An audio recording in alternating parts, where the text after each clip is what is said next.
Hey everybody, Doug here from 2 Plus Stuff, and we had some huge news drop on us today, and that is that the Gloomspite Gitz are on the way. So I'm very, very excited about that. Raced home as early as I could. Wednesday is not really a good night for me to record a ton of stuff, but I made it happen. So I got home. We're going to walk through the community article. We're going to review what we know so far. I'm going to be very honest with you up front. Say that I am getting a copy of this book early from GW, but I do not have it yet. So if you have any detailed questions, I can't help you quite yet, but you can expect a strong lore week coming up. I can promise you that. So I'm very excited about this faction for a myriad of reasons. It has a lot to do, obviously, with the technical prowess of the models involved and things like that, but also just the design direction. I think this really kind of brings together for factions going forward. So I'm very excited about it. And I'm going to wait till things populate just a smidge more. And so basically the way this episode is going to go is we're going to go over to the community page, check out the releases that they were talking about, and really go through them in detail as much as possible. Let's see. I'm going to talk about the models release and the models, sorry, and then the release. Because there's two different things. How they release those models are different. We're going to compare it to Beasts of Chaos, talk about the terrain pieces, a few other things that I want to see, things I don't want to see, that kind of stuff, and kind of dive into their endless spells and kind of postulate what we can figure out from there. And also just have some thoughts about the general direction that we're going with army construction and stuff like that. And then talk about some theories based around the lore, because this is a lore channel. You know, Warhammer Weekly does the more crunchy, in-depth stuff. They're going like frame by frame to try and figure out what the stats are and stuff. That's not really my thing. That's okay. So that's what we're going to do. And then at the end of it, I'm just going to round up and do all the questions. And so if you have questions, as always, bold in all caps, write question there, so that when I'm scanning through, it's a lot easier, because people in the chat get into a conversation with each other, and that's totally cool. And I just want to make sure I don't miss anyone. So I'm going to transition over to the GW homepage here. I have my chat open on the right, just so we don't try to miss anything. And we're just going to talk about the release and then kind of go back and look at the implications of it. So first off, Gloomspite Gitz. I was having this discussion with Jack from Rolling Ones, where it's like, I don't really like the word Gitz, but I don't know why. But it is a cool faction name. I like Gloomspite. That's really cool. And just looking at this dude's armor, it is very reminiscent of Iron Jaws, with the way it's like beaten, rough, jagged metal, and I really do appreciate that. Also, it's yellow. So it says, who are the Gloomspite Gitz? We're glad you asked. Gloomspite Gitz are a new faction combining Moonclan Grots, Spiderfang Grots, Troggoths, and the occasional Gargant under one umbrella. So let's pause right there. Moonclan Grots, obviously well-renowned, massive horde army. They have squigs. That's kind of been their, I guess, competitive build. But lots and lots of hordes, bravery 4 all around. If you want to see a fun use of them, go watch Rerolling Ones' Iron Jaws versus Iron Jaws video. I took a squad of 60 Moonclan Grots, and they held up Koradrak and a Mega Boss. It was kind of fun. That kind of won me the game. So very effective horde army there. Spiderfang Grots, you don't see a whole lot of them, because it really is just Spiderfang riders, like the Spider Rider guys, who are kind of like a cavalry, but they're a very light cavalry. They do some cool stuff where they kind of ignore vertical terrain, basically. I mean, they kind of have pseudo fly, but not quite. So very cool stuff there. The Arachnarok is their big centerpiece model. Absolutely stunning. We're going to look at the model range here in a second and kind of talk about what's going away, what's staying. So, and then Troggoths, which I'm going to focus a lot on, because I think that's very interesting. Obviously, this means it lends credence to the Shadespire Troggoth warband being a part of Moonclan Grots, or Gloomspite Gitz, I'm sorry, which would also make it one of the few factions for Shadespire Underworlds, what you want to call it, that has multiple, because right now it's just Khorne Bloodbound and Stormcast that have multiple warbands, but this would make 2 for Gloomspite Gitz, and they haven't been released yet. So, interesting stuff. So we'll talk about that. And the occasional Gargant, which maybe they'll change the rules in the Eal'Guzar Gargant. I hope they do. It's a model that I love, but I can't and for the life of me, even as fluffy as I am, justify taking it in my basic Chaos army. Anyway, these previously disparate factions have been forged into a single coherent army list, complete with new battle tome, new allegiance abilities, and a pile of new kits to tie it all together. So that is awesome. We're going to come down here. This was the preview video. I'm not going to play it. I'm going to blow your eardrums out. And they dive straight into the model. So we're just going to follow the article for right now. Grots have long been an iconic part of the worlds of Warhammer. In the Mortal Realms, where immense monsters and mighty heroes reign supreme, there's something distinctly appealing about these vicious little villains. I agree. I think their diminutive size makes them a very fun... And the size of their ego compared to what they can physically do has always made them very fun. And they talk about the cutting edge technology, and there's kind of just loads of new kits, kind of getting you pumped up. And the first thing we see is a new kit for Fanatics. Fanatics are incredible. If you don't know how MoonClan Grot armies operate now, what you do is you have huge blocks of troops, MoonClan Grots. And what you do is, before the battle begins, you have a unit of Fanatics you paid for. They can be pretty large, but there's no reason to have mass units, really. And what you do is you say before the battle begins, you write down somewhere, hey, this Fanatic is hiding in, block A. You're going to designate it somehow, but you secretly tell yourself, or write down which block of troops these Fanatics are hiding in. When the charge phase comes, your opponent says, hey, I'm going to charge that big block of Fanatics. You go, whoa, pause. And then from that moment, you get to charge a Fanatic out of that big block of troops into your enemy. What that does is it effectively stops their charge completely. So their entire army, or at least that massive unit that was charging into you, is now held up by a single Fanatic. And so now, on your next turn, you now have the opportunity to charge them. So it's a huge game swinger. It's one of those things that their stat line betrays what they do. You can read it and be like, I don't see how this works, but in practice, when you shut down someone's charge with like a 20-point model, they're not actually 20 points, it's a little bit more expensive than that, but I mean, just something so cheap that it's a throwaway thing, it's incredible. So cannot stress enough how good these dudes are. They do have a chance of killing themselves. It is what it is. There's a guy in the bottom right who I'm assuming is just super dead. Let's see here. So, and what we do see is this is a multi-kit. So this guy here is the same as this guy here in the center left. And it looks like you just would attach a different spike at the end. Also important to note that means you would have either this fungus thing or one of these wicked looking spike balls as bits. So that would be super cool for conversion opportunities and things like that. So that actually makes me super pumped. Whenever I see multi-kits coming out now, it's the first thing I think about. So yeah, because imagine putting that spike ball on the end of like a Troggoth, weapon. That'd be cool.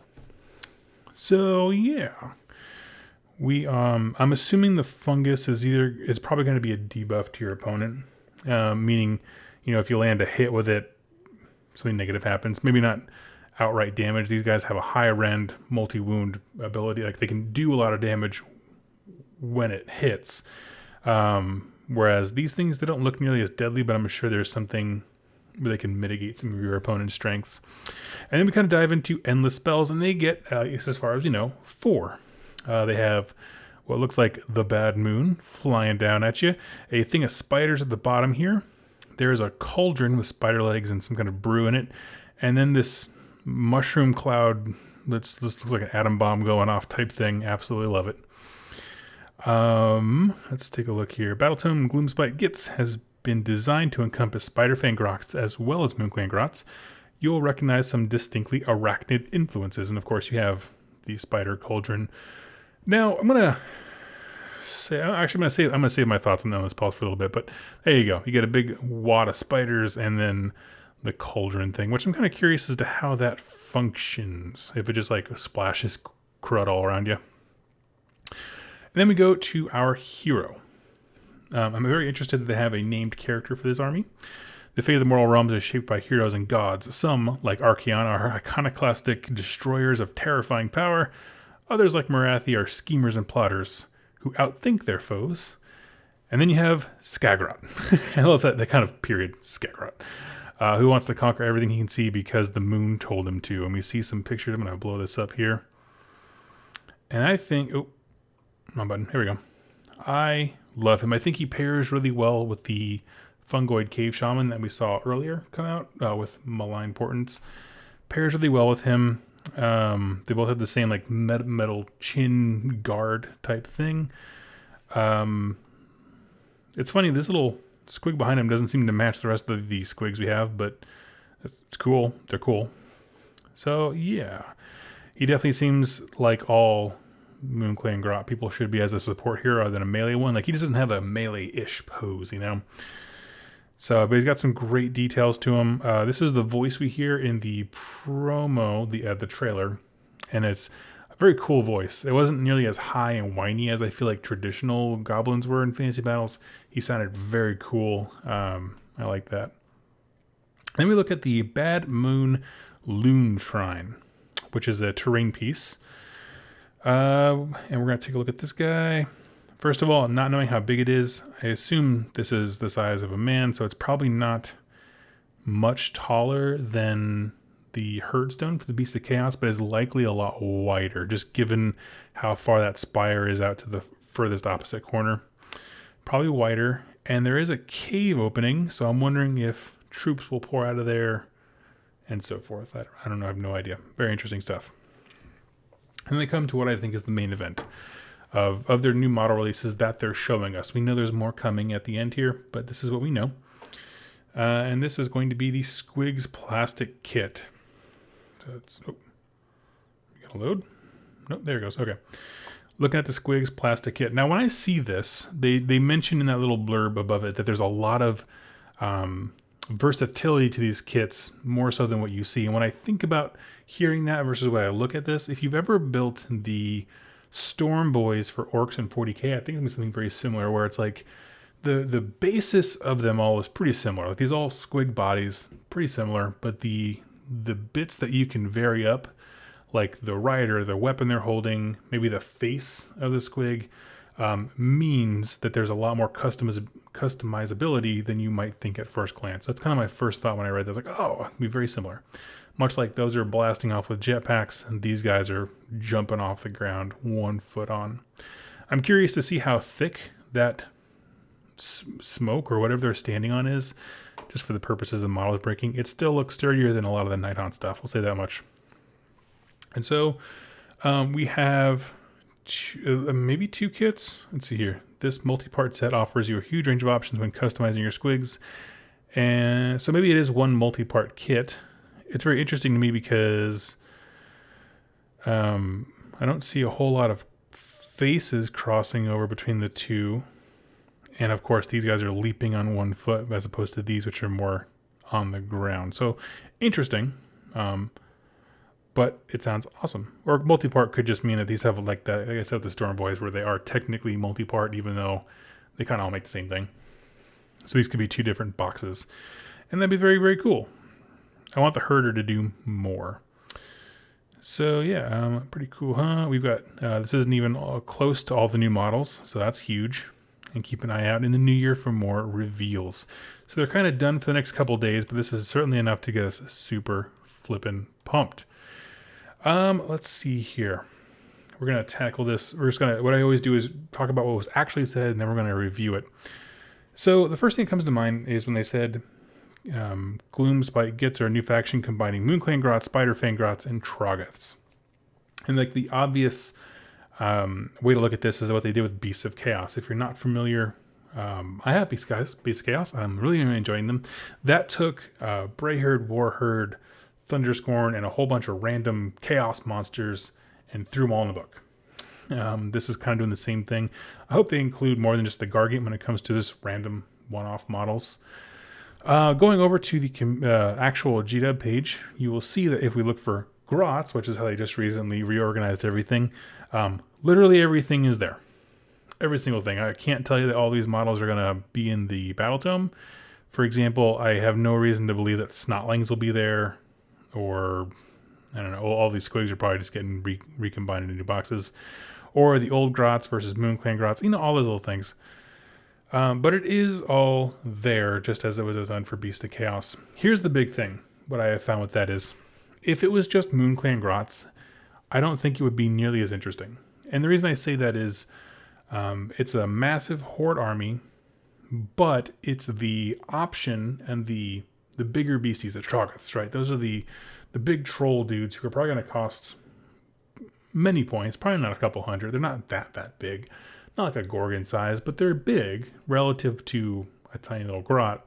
I think those kinds of units complement horde armies very well, and it really, in a strange way, it lowers the bar of entry for those armies. So, for example, right now, before this book comes out, if someone was like, man, I'm really interested in Moonclan Grots, I'm just going to tell you to go buy 240 Moonclan Grots, and that's a good start, because it is. I mean, there's also squigs, but even then, you're talking a lot of flipping squigs, especially because up till this point, it was all units of 5. Yep. At the max was 5 there. And it's just utterly insane. It's a lot of spamming the same thing. And it's not spam in a negative sense. It's just a lot of the exact same thing.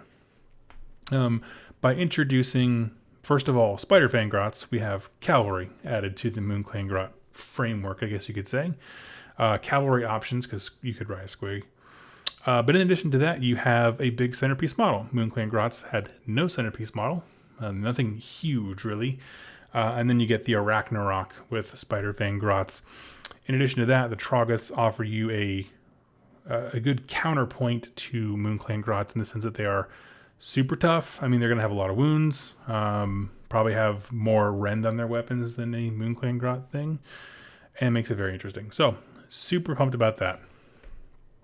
I think the other thing that I'm curious about is if it's going to be like a direct port of Beast of Chaos rules. For example, are there going to be specific rules for Moonclan Grots, Spider Fang Grots, and Troggoths in the book? Because the way Beast of Chaos works right now is it has rules for Brayherd, Warherd, and Thunderscorn, but there's also, above all that, allegiance abilities. So the allegiance ability would be like, you got a Herdstone. In this case, it would be the Bad Moon Shrine, whatever it was. So you get that as a part of your Grand Alliance, and then all the disparate parts of your army below them would also have special rules. I'm very curious about that. I would love it if the Moonclan Grots one got some kind of management to bravery. So like, if there's so many Moonclan Grots on the board or something like that, they have a bonus to their battle shock. I think because they are the most horde based of these kind of sub factions, that's definitely the most important. Spider Fang Grots, I want them to double down on movement shenanigans. Would be very, very cool. And then Troggoths, I have no idea what I would want, but something cool. And I think they'll deliver on that. So yeah, let's see here. All right, so we're gonna scroll down. We went past. I talked about the fanatics and why they're so good. I do think this is going to be the shrooms are going to be a debuffing one, or maybe just if the spore blows up, it does a splash of mortal wound damage. That'd be kind of cool too. So then you're hurling a missile that could hurt you or your enemy. Talk about endless spells. So first of all, looking at these models, I love the Bad Moon on the left. I think that is a solid one. It's a huge, they're making something new, but they're in a big way calling back to the orcs and goblins lore from the old world. That's actually awesome. And then on the right, we have the Spider Cauldron, which I think I would like more if maybe it was looked a little different. I'm not a huge fan of the dark red on the spiders in this. Is not my favorite. It doesn't make them creepy enough to me. And I think I'm a little perplexed because like the fire on the Ironjaw's Weird Knob Shaman looks so much more dynamic and exciting than the fire on that. So I think what I'm saying is, based on this picture, I don't feel like I'm getting a good glimpse of the model. But that could just... There's tons of models that like... I look at the picture, I'm like, I don't like that. And then I see it in person, I'm like, oh, that's really cool looking. And I think this is going to be one of those. I like the idea of this guy in the center, the big cloud mushroom, just erupting from the ground. I think that's super cool. Like little crescent moons in the top. And then I do have a thought about this one. Now this is one, it's roughly shaped like the Gravetide Endless Spell from that book, and I'm curious if it's going to act the same way. Here's the thing, like, I want it to play in a way that makes sense to what it's trying to be. And I would love it if it erupted into spiders and it just created a new quote unquote unit. Like there was a unit on the table that could soak up actual wounds like a model. Like you have to crush the spiders and it gets in the way. Think of like the crystal wall thing. But if you could attack that and make it go away, or you could unbind it. I think that would be super cool. If so, it would be extremely unique, and then also very, very good when it comes to blocking off charge lanes and things like that. If you could put a unit there that you didn't have to pay for, but brought to the battlefield. I mean, you paid for it because you pay for endless spells, but I mean, once that spell goes away, you can just cast it again because you've already paid for it, that kind of stuff. So that would be super cool, and I would love the idea of like someone's bringing forth spiders and you had to like crush and stomp on them. I think that would be really stinking cool. And then let's see, moving up to the cauldron here. Again, not quite sure what this one would do. A few things make sense to me. Either debuffs all around because it's pouring junk out that's hurting your enemy, or just the opposite. It buffs your guys because it's pouring out good things. No idea. I like the idea of the smoke having this like aura effect on things. Again, these aren't really models. Like I feel like some endless spells, you look at it and you're like, I know what that does, right? Quicksilver Swords is pretty stinking clear as to what it's going to do. And then it's like this big shroom in the center. It's like, I have no idea. All of these though, they look from a sculpting perspective, very, very well made. All the little divots and stuff on the Bad Moon look awesome. So, and then I think, correct me, someone in the comments, in the chat if I'm wrong, is this the first one to get 4 endless spells? Because I know Beast of Chaos got 3. I think Nighthaunt got 3.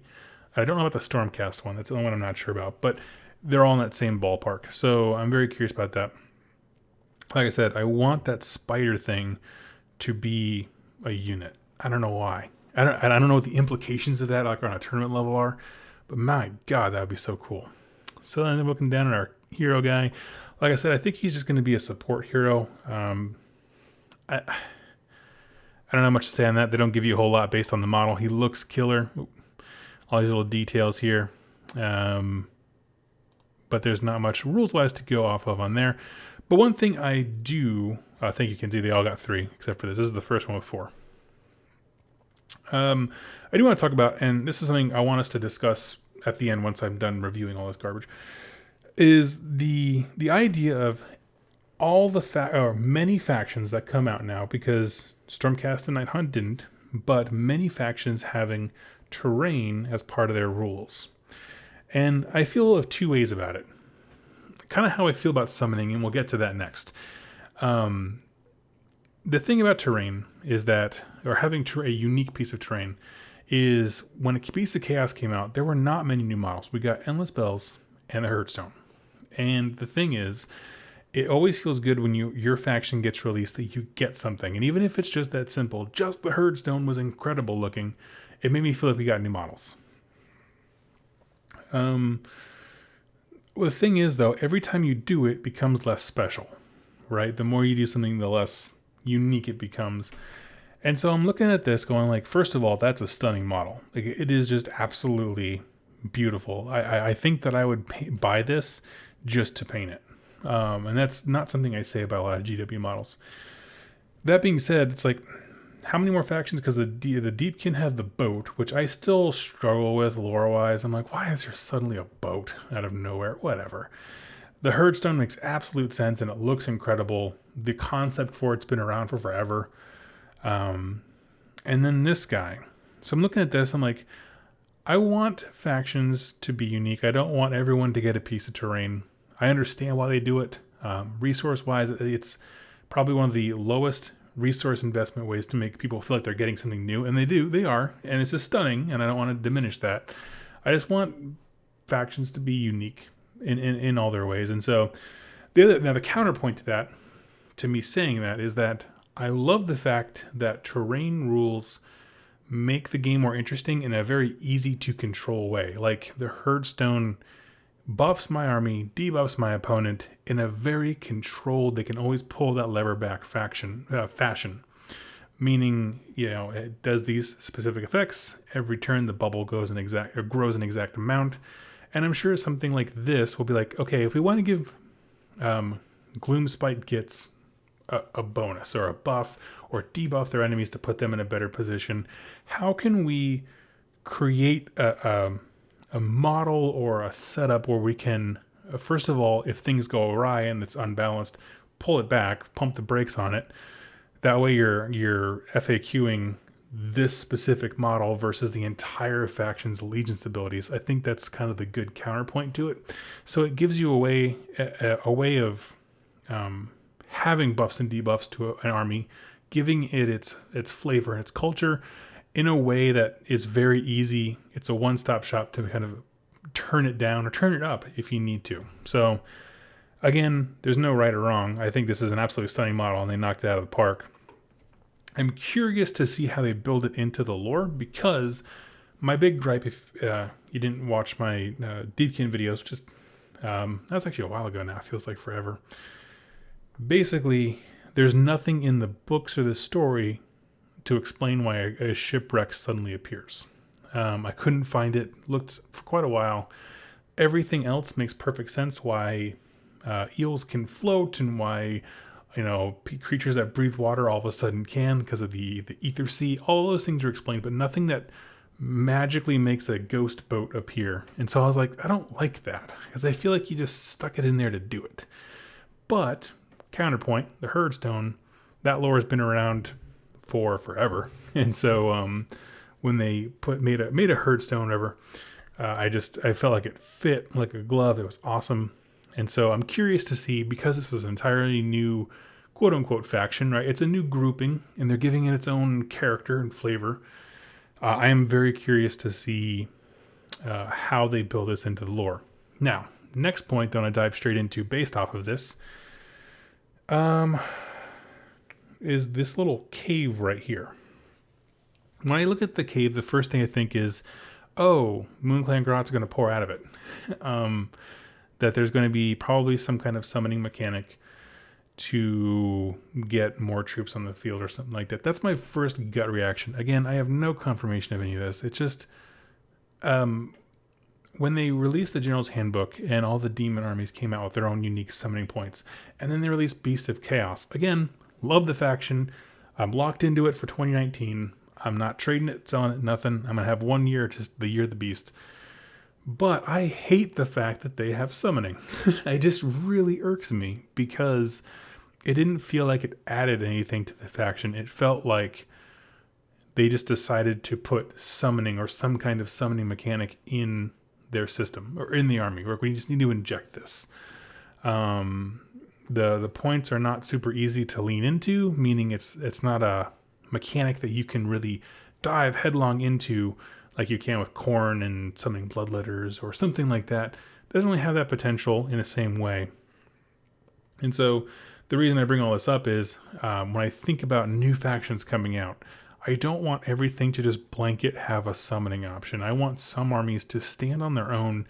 No more troops coming in. You need to make, like, not that summoning armies are somehow less tactical, but like, this is what you got.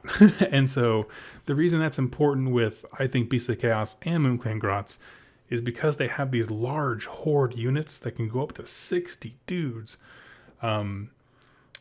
You're always kind of, it's kind of like you're playing Clan Pestilence, where you're a glass hammer, right? This mass of bodies seems so massive, but it's going to evaporate very quickly. And how you mitigate how fast it evaporates is indicative of your player skill. And I like that. So the idea of bringing more things in as the game goes on it kind of diminishes that a little bit. So the idea to me is like your candle is burning at both ends. You have a very limited amount of time to get objectives, to push the enemy back, to smash whatever can take out large quantities of infantry. So that is the game if you are a Beast of Chaos player, or hopefully a Moonclan Grot player, which it is right now. When this comes out, I don't want summoning to kind of be a dominant thing in every battle tome. So that's kind of my main gist. Let's see here. What else I got?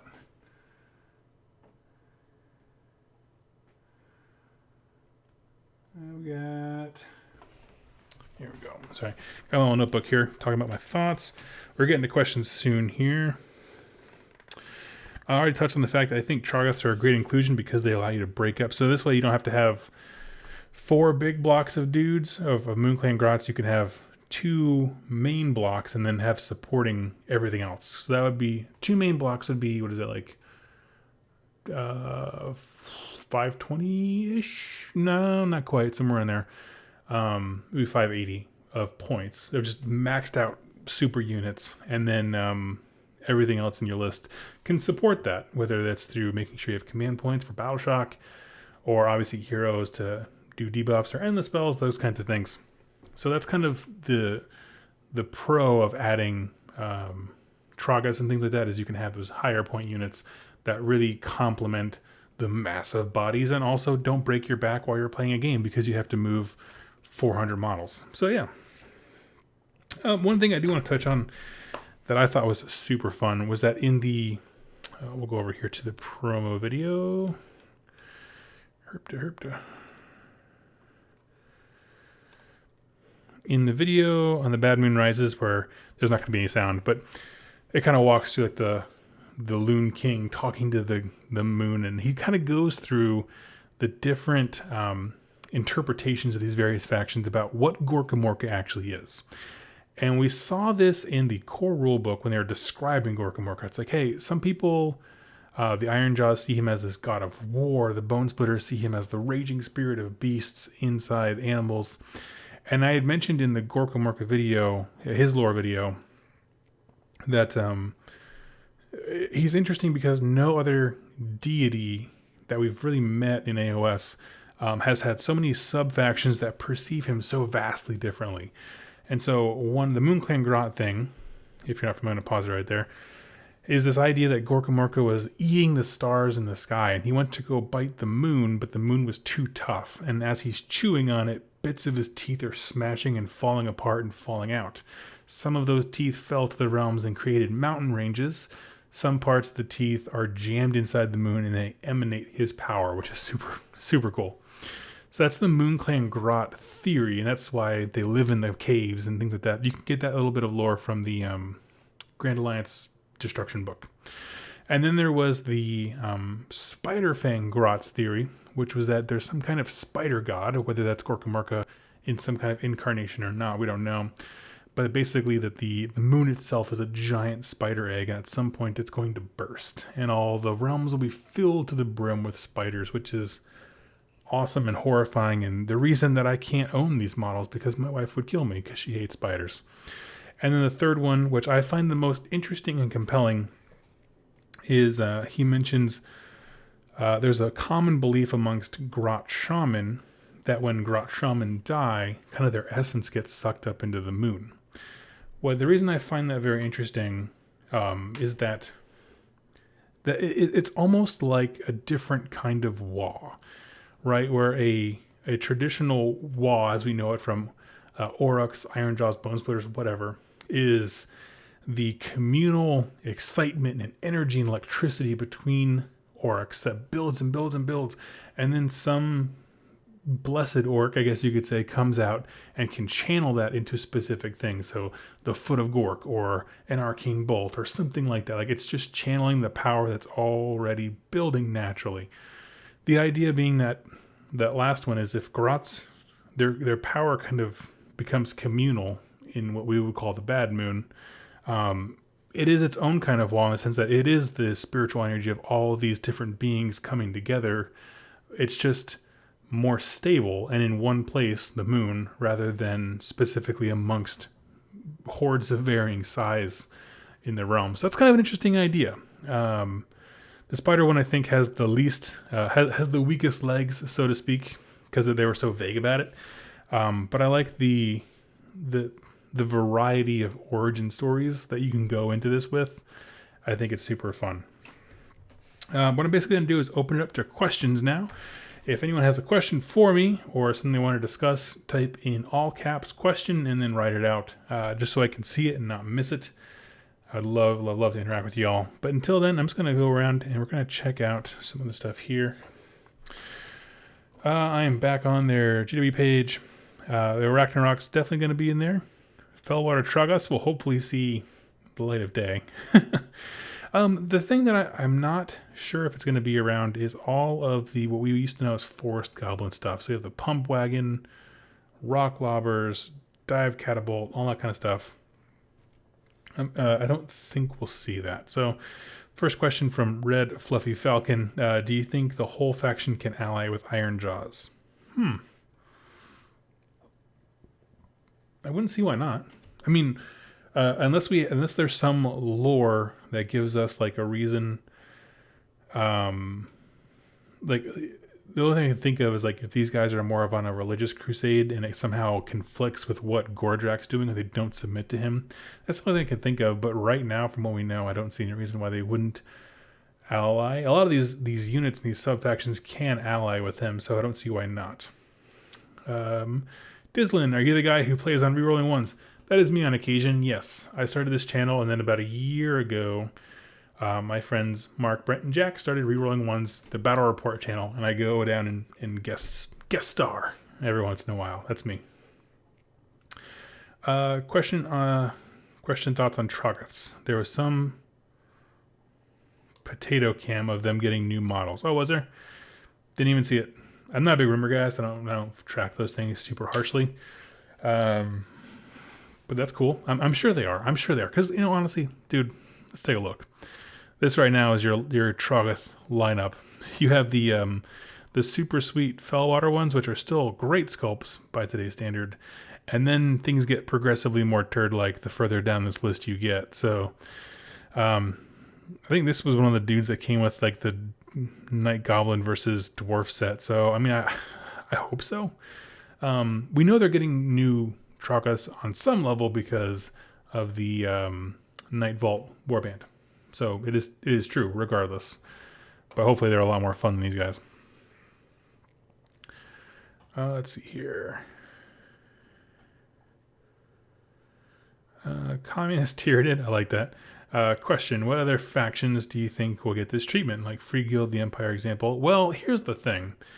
I got made fun of for my beliefs before, but when they made the change to the website, we'll just stay on the destruction page for right now. They condensed a bunch of smaller factions into grots. Anything that has ogre in the keyword to gutbusters, that kind of thing. And I had said this is likely the blueprint because when you come to these pages, this looks like an army. And the folks are rerolling ones. Well, Tom and whoever their guest was were like, no. And even GW on their Facebook page said, no, this is just restructuring for selling, nothing else. Don't look into it.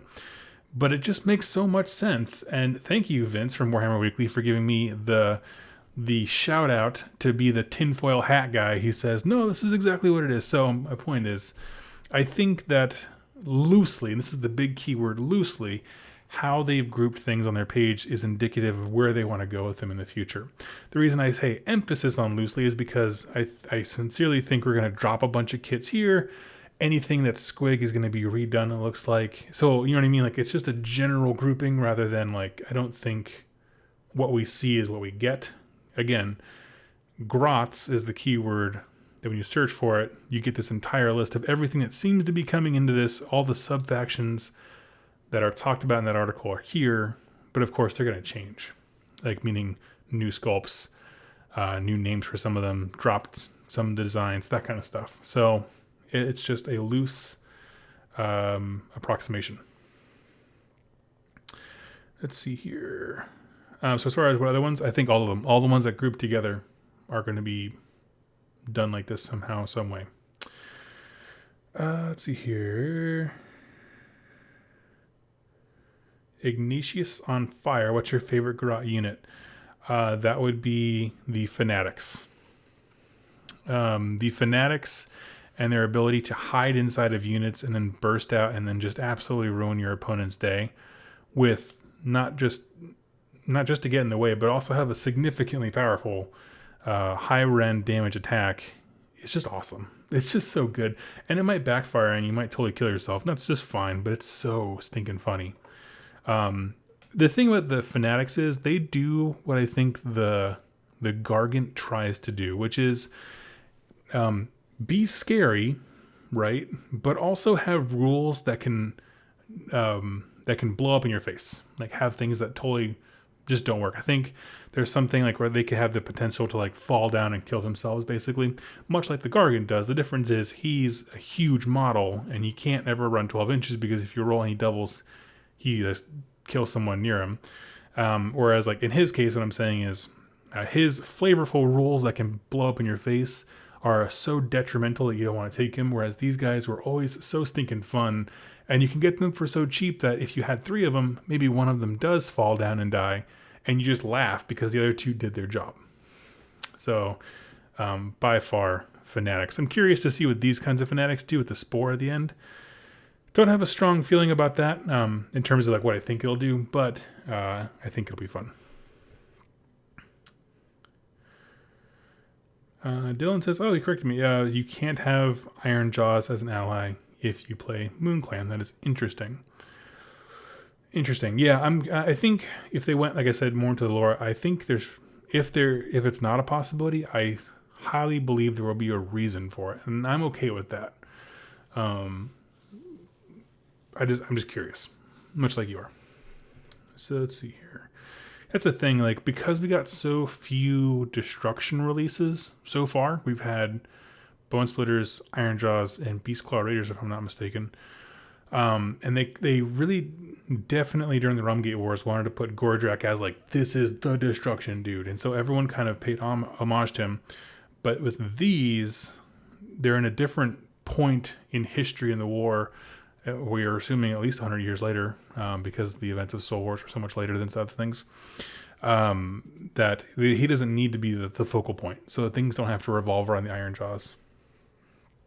So yeah, I would like that. I would like that, provided they were really quick about getting the other destruction stuff out. So I want to also see Gutbusters would be the other big one, because then you have variety and different motivations and things like that. So I think that would be huge.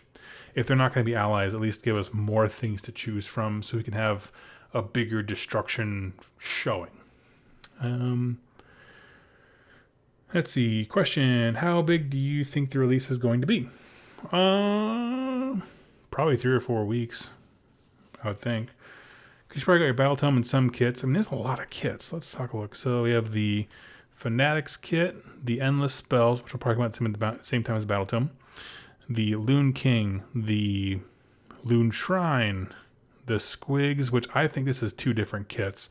I think they're individually multi-part, but they are 2 different kits. I'm up to 6, and they said not even close to all the new models. We know there's at least the Night Vault Troggoths coming out as well, so that puts us up even higher. So yeah, I'm thinking 3 to 4 weeks, because you also have your Battle Tome, the cards, all that jazz.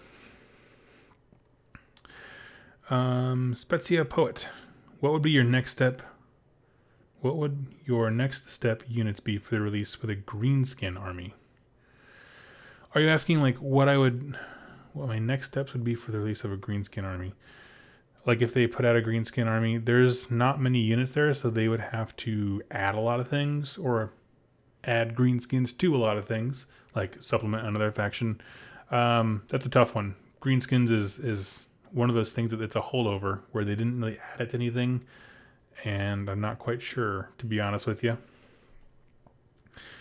Kinsey, what kind of stories do you think one could tell with the Beasts of Chaos? You could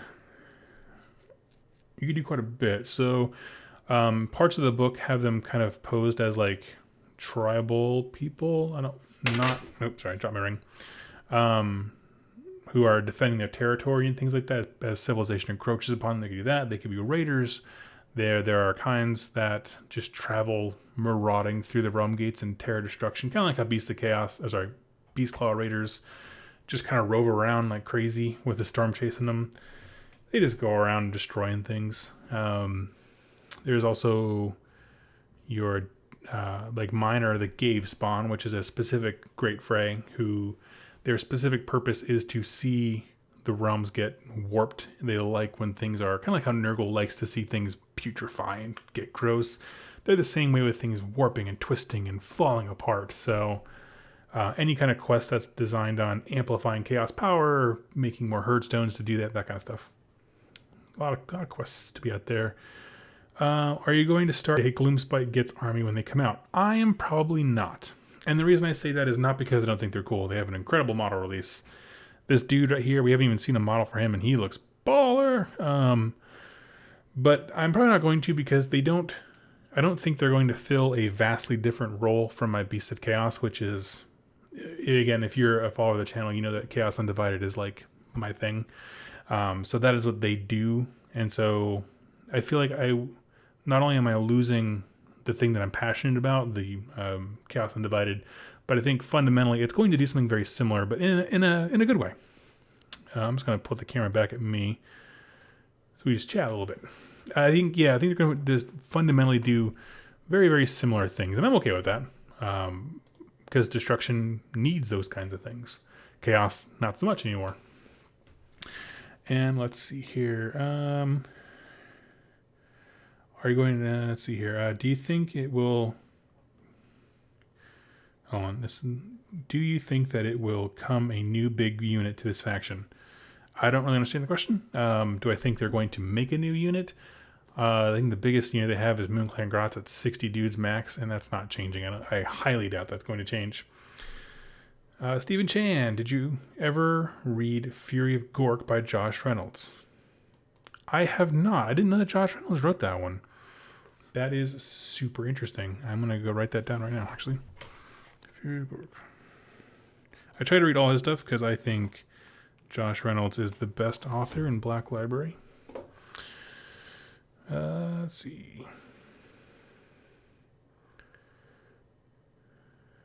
There's also a Centipede model coming. I heard that before as well. And Tyler Miller, do you think regular Git Mob will be a part of this? If not, do you think they'll be something on their own down the road? I would not be surprised if the Git Mob stuff was kind of axed because a lot of it's older sculpts, and then we saw something in the same vein but different in the future. I have no confirmation of this. Please do not get upset. But the thing is, we've mentioned it twice now in lore. There's various books about grot pirates. And so like the kind of like steampunky technology of like the cannon they have and the different artillery pieces, but I think fit way better in those things. I don't think they're going to be a part of this. I feel like they would have mentioned that. But I think there is an aesthetic for them. I just don't think it's part of this. Do you think Forge World model rules will change? Yes, but not right away. For example, they have a lot of Beasts of Chaos stuff that I'm still waiting to get modified. Like they have a lot of beasts that are thought to work in Beasts of Chaos, but they haven't modified the keywords yet. So I'm sure they will, but when that'll happen, I have no stinking clue. They've been really behind on their rules lately, and it's kind of a bummer. Let's see here. Last question, I promise. You can ask as many questions as you want. That keeps the show going.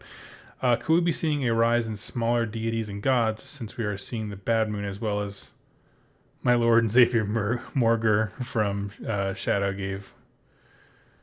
Oh, you mean from Gave Spawn with the beasts? Yeah, I'm the same way. Morger for Gave Spawn in Beast Chaos. I think so. I think when the game first came out, they really wanted to keep it to this pantheon, right? Have a very like Norse and Greek-ish type of god setup where there's a set number of deities. Maybe they have children and lesser ones like demigods. But keep it to these ones. But then things that more have gone on, when you get to the point where it's like almost a year and a half, almost 2 years into AOS, we had the Sylvaneth book, which had one of the first ones with the spell lore and all kinds of that. We also met Kurnoth, who is a god, but a lesser one. And you go, that's interesting. And then they just added more since then. Because there are lesser gods that we know of now. Hornrat's in a weird position where he's not he's on the pantheon of chaos gods, but they don't like him, so he's kind of this weird relegated half step thing. What are some other ones? There's Mathlon, which is the god from the old world of the ocean for the high elves, but they've taken on his spirit in the Deepkin, which is an interesting thing because he has to exist in some capacity, one would think. Cain technically exists. His heart exists. He could be restored, but Marathi won't let him. So that's a lesser god. The bad moon is so interesting. It's kind of like when, have you ever seen The Dark Knight, the Batman movie, when the Joker tells like different stories about how he got the scars on his face? Obviously he has scars. There's something happened to him, but like the different accounts of it make it far more intriguing. And I think that's exactly what we're getting with the moon thing. So I don't know. I think it's just fascinating to me. 80K Mathlon is dead though. Okay, it was a bad example, but there are other ones like that because Kurnoth is still around. I haven't picked up the Deepkin book since the week it came out. But y'all know what I mean. Like there are lesser gods that are mentioned. This is just one of them. And so I do think that that's going to be a prevalent thing because it can give, like, for example, I think the best example is the Ilario and Kurnoth one. And because the reason I say it's the best example is because you have the book saying, hey, everyone universally in this army is dedicated to Ilario. But then there's also a subsection with Kurnoth where it's like, and hey, some people also like this guy. And the people who like this guy are totally different and super savage. That's where you get Kurnoth hunters. And so it makes it very interesting because then you can have within the same faction, everyone can be on the same team, but you can still have competing motivations against each other within the same faction, within the same team, within the same army. And I think it's a lot of dimension adding. And I think if we're really talking about what the writing team for AOS has done in the last year, it is adding complexity and dimensions and character. So like giving us realm maps, gave us a place to fight and a place to understand, and adding competing motives for different order factions and how Daughters of Cain fit into order and what that looks like. All those things. It makes for a far more interesting read and world. So thank you for catching that on Mathlon, but I think the point that I was trying to make still stands. Sometimes it's a little hard as you're talking stream of conscious to recite all the lore from these various books. Communist Tyrannid, follow up to my last question. Could these minor gods replace the current bigger ones at some point in the future? I have no idea. I mean, Marathi seems to think that she can become a god, so why can't someone who's already a minor god become bigger if someone who's mortal could? I don't know. There's no definitive answer, but that's super interesting. Stephen Chan, what's your theory on the Bad Moon? A new chaos god? No. The Bad Moon is a destruction force. If you're not familiar with Warhammer lore, which I have to assume you're not, because I talk to everyone like they don't know what I'm talking about. Has nothing to do with you. It's just the idea that it's this kind of wild collective destruction energy out there. No one controls it. No one contains it. You can only praise it or you can follow it. But the thing about chaos power, it is the enslavement of others, or trying to conquer things, to twist them, to warp them, to corrupt them, enslave them, however you want to do it. But with destruction, it is the total unshackling of control. And it's just survival. And so that's what things I love about destruction. If you're curious about that, my lore video on the realm of beasts, Gur, that kind of goes into what that kind of is. But the idea is just, it's a wild force by Gorka Morka, who is a god of destruction, not a god of chaos. Let's see here. Kenzie, speaking of Ilario, what do you think the spirit song sounds like? Probably a kazoo, but like a really mystical kazoo. Marathi is, I don't know if mortal is the right word, because she is immortal in the sense that she does seem to live a lot of time, and she does preserve her life through magic, but she's not a god. She's trying to ascend to godhood, but she is not a god. I should probably clarify that. Jack says the spirit song is dubstep, which that's pretty awesome. Warhammer Weekly just ended. Prepare for the viewer influx. I love it. I'll take them. I'll eat their table scraps. We're pretty much done with our show. All we did really was just review images we got, talked a little bit about the lore, and I just kind of opened it up to questions at the end here.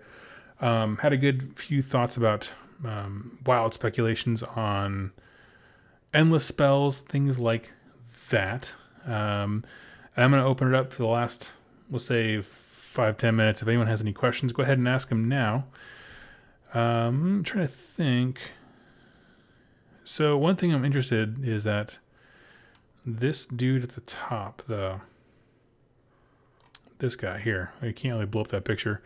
I love his outfit.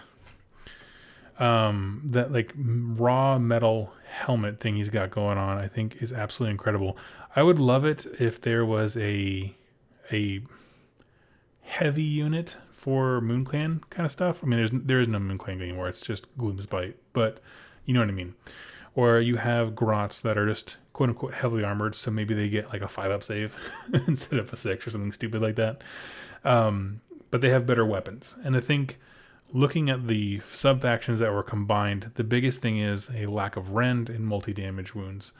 So I think it's going to be a huge deal if they can have something like this guy with kind of a halberd, heavier armor, to complement. Again, all these things are to complement the hordes and hordes of MoonClan Grots that you're going to have running around. I think would be absolutely astounding. What I'm more interested, honestly, to be truthful, is the battalions. I almost said battle jumps. This is the battalions and what they're going to offer, because I'm sure if they do anything like the Beast of Chaos one, which a lot of this seems to be modeled after, you're going to have a MoonClan Grot specific one, which is probably not going to be super different from the one we have in the... I think there was one in the Destruction book. There's one floating around. Spiderfang Grots and maybe Troggoths? I don't know. They weren't really cohesive enough to be a full faction up till this point. So I'm kind of curious as to how much they're going to add to that to kind of flesh it out. It's one of those things that, like, Thunderscorn on one hand it only had 2 units. It had a leader and the Shaggoth and the dudes.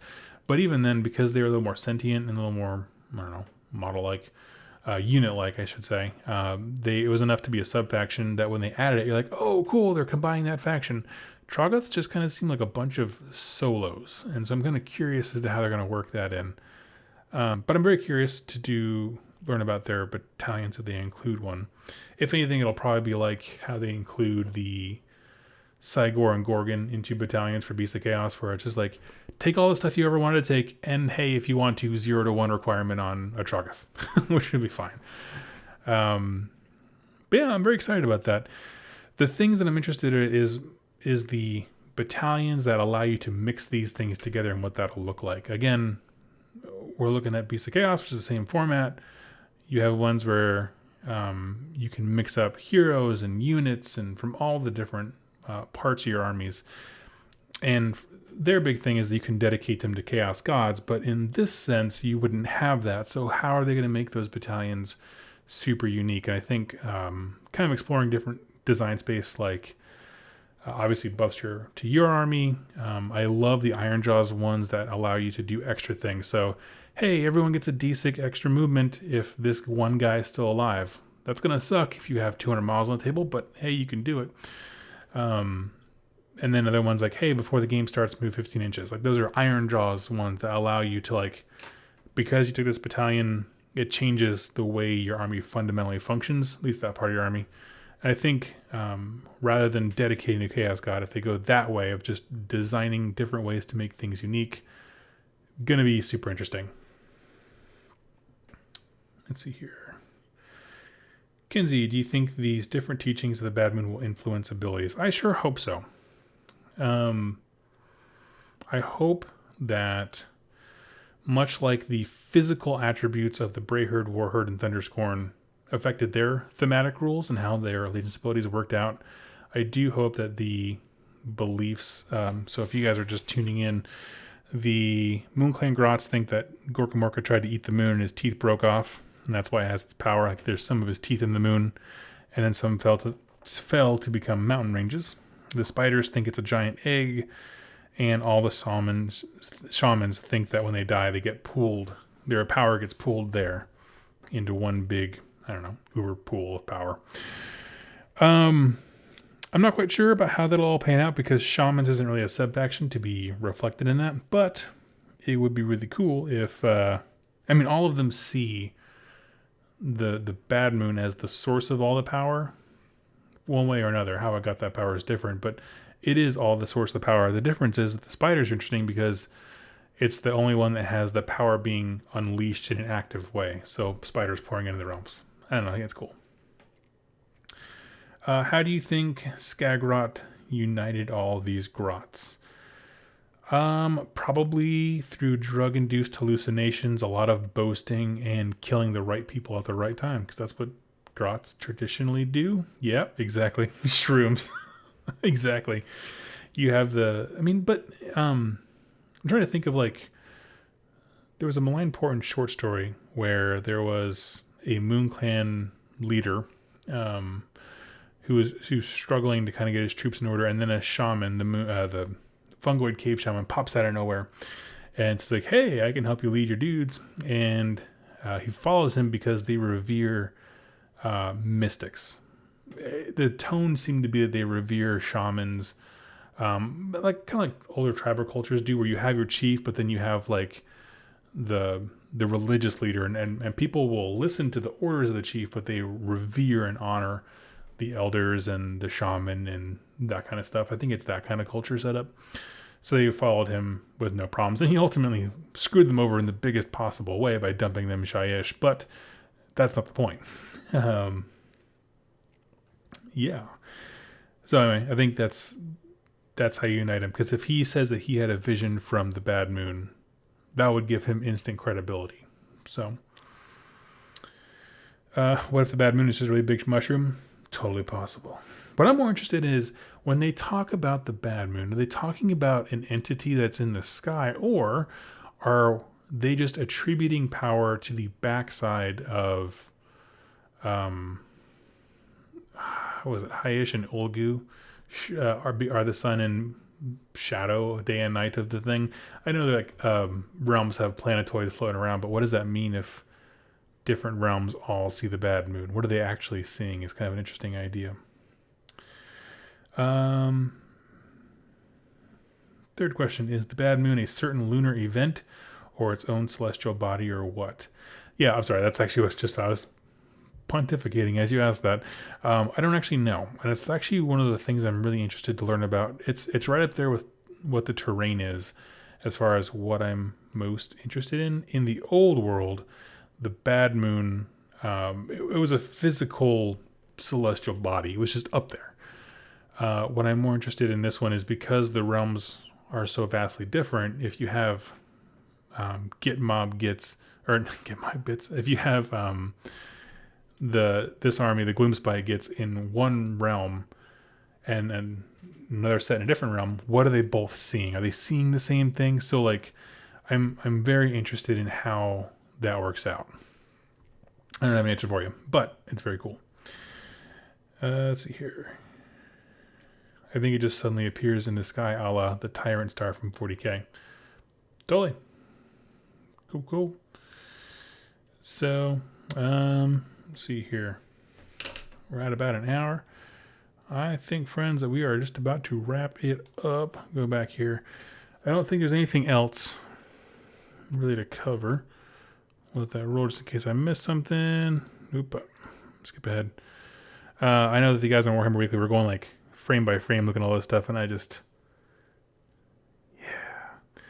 don't have the time for that. I'm interested as to why... Actually, let me back up. I'm interested in why, and for this picture, they didn't paint the Bad Moon Shrine thing. I'd be interested if, in addition to a terrain rule, you know how the Deepkin... Where's it at? Oh, here we go. The Deepkin have their Gloomtide trip Rex, in addition to the Deepkin rules, which is every turn something different happens. I think it'd be really cool if they had this in addition to every turn was a different phase of the moon appearing. So as the bad moon circles the battlefield, things happen each turn. So I think that would be super neat. But Yeah, man. I'm interested in this. What I will say is that next week there should definitely be some fun content on the channel talking about these guys if all things go as planned. And I just could not be more excited. They look absolutely stunning. And I'm sorry, I said next week, I meant the following one. I am so sorry about that. The week of the 5th and so on, we should see some really cool stories coming out about them. So look forward to that, because I think this is one of those things. Anytime they take an old set of models, bind them together, and create something truly unique, with even just a simple thing of terrain piece like the Herdstone, it made it come together. You don't have to like the endless spells. I don't play with them. I don't have any reason to buy them, but the terrain piece brings it all together, and I really hope that this does too. Especially because it does have the elements of mushrooms, and it's the moon, the mushrooms, and the people in cages to me. Because like, I know that I don't know, like the Troggoths would like capture people, bring them to their caves, and eat them later, that kind of stuff. So yeah, ADK, each realm has its own moons, according to GW. Now ADK or ADK, however you say your name. Is that regarding specifically this? Because I do know that each realm has moons of its own. Because, like, for example, in Realm of Metal, there is a moon that a bunch of this Realm Gate War stuff took place on. Like, there are planetoids floating a bunch about each and every one of them. So I'm kind of curious about that. Interesting. Okay. So, yeah, we have to define that a little bit. I'm very interested to see how all that stuff fits in with the moons and things like that. But I think it's going to be a good release, and you will be hearing from me shortly regarding it, because I am very excited. Anytime we have these kinds of things where there's the potential for summoning and terrain pieces and factions being brought together, I think there's just a lot of cool stuff going on. I don't think I have anything else other than, no, that's pretty much it. Wild speculation about allegiance abilities. Whoever this guy is at the top, I like him. But yeah. So friends, thank you all so much for joining me. I'm just wrapping up my show here. Feel free to go back to the beginning, take a look at it. Basically, we broke down everything there was, reviewed some possibilities, and then went into Q&A. So thank you all so much for watching, and I will see you all very shortly. Please join me on Friday. Usually on Fridays about 9 o'clock, I hop on and do a live stream just painting and hang out. Last week was actually one of the best live shows I did, where we built a list for my tournament coming up this coming Saturday. I'm going to take Beast of Chaos and go and win and make Jack weep Stormcast tears and send him back to Azir. So that is the absolute plan. And so join me then. We're going to do some painting. We're going to do some last minute tournament prep, and we're going to have some fun just chilling out and talking to each other. So friends, thank you all so much, and have a wonderful day.